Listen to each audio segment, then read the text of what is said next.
Cortland Simmons with you here, Mr. and Mrs. Simmons' son, with you here on the 24th day of August in the year of our Lord 2018 with the CS Racing Report around the TRAVERS Stakes Festival. The 149th running of the Midsummer Derby is upon us, and there will be 11 3-year-olds going into the gate for the post-Triple Crown Classic at Saratoga Springs, New York. Mile and a quarter, horses carrying 3-year-olds carrying 126 pounds.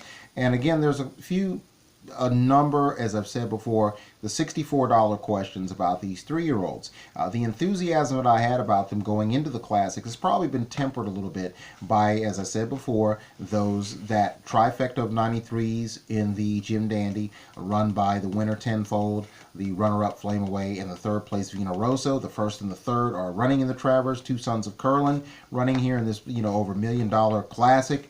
We're going to find out if that 93 is going to, end up being to the horror of the connections and for the horses themselves, whether that's going to come back to haunt them if they can't improve upon that with the added distance. There certainly are a lot of doubts going 10 furlongs that these horses are not going to be benefited by the added ground as much as people would like to think, based on their pedigrees and based on the potential that everybody thinks that they have. It's about it's really about not so much pedigree, but it's performance, and that's really what it boils down to. Who's going to perform?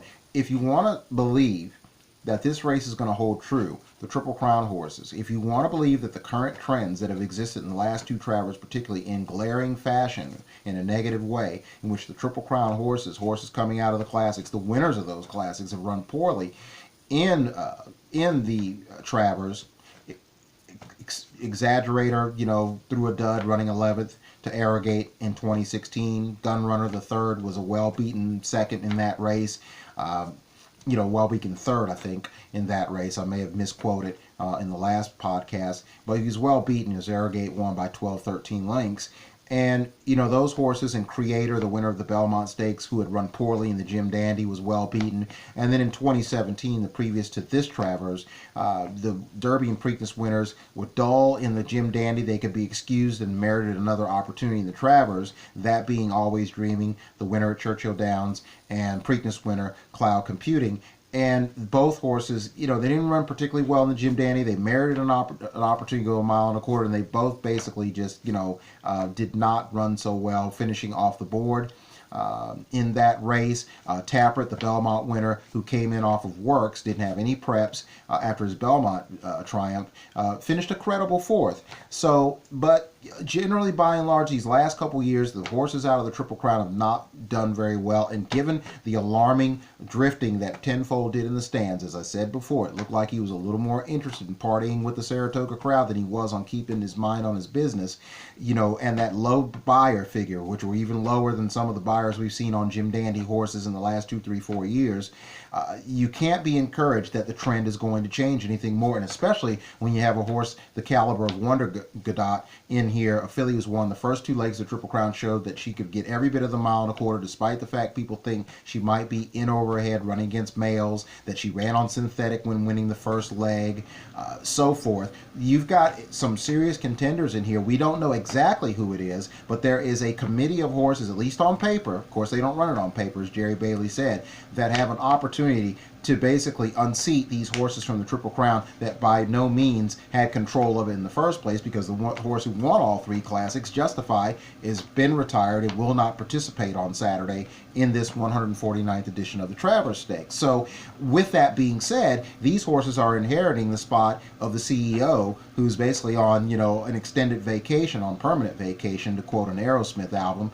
And these horses are in the position to take over operations, and right now the ship doesn't seem like it's being captained by anyone with very, very stable hands at this point. And so with that being said, it looks like the horses coming out of the Triple Crown races, even with Good Magic being a solid favorite, but maybe not one that's going to overwhelm you because of his buyers, there is an opportunity for somebody else to come in here. Matt Bernier loves Catholic Boy. I like him in here. I like the filly in here. I just like these 2 horses because I think they want the distance. I think they're tough.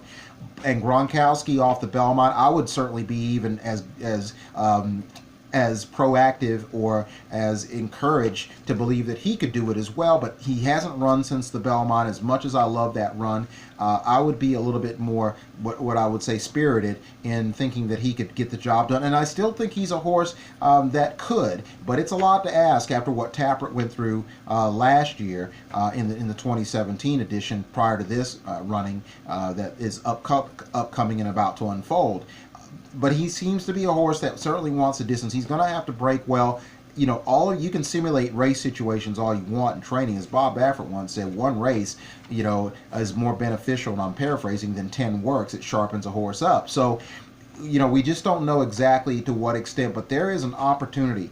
As I said, if you believe the Triple Crown horses will hold up, then you should have no problem betting at the windows or having confidence in who you're going to bet on, who's going to win. And then on maybe to the side, you might wager a couple dollars in case something goes wrong. But for the most part, you're going to dump most of your stacks into one pool.